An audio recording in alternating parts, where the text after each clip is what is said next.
If your YouTube videos are not playing on iPhone, then to solve it, this video is for you. The very first step you need to follow is simply launch your settings on your device. Once you are on your settings homepage, scroll down there, you will see general options, simply tap on it.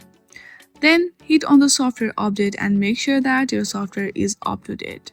If you see update now button over there, then simply hit on that to update your system.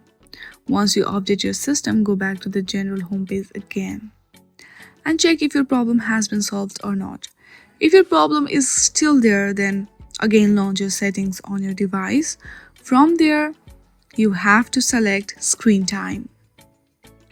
Now scroll down there, you will see content and privacy restriction. If it is toggled on your side, then make sure to toggle it back off. Once you do that, go back to your settings homepage again. From here, you have to again tap on general. Once you go through the general, you will see transfer or reset iPhone at the last. Simply tap on it and reset all of your settings.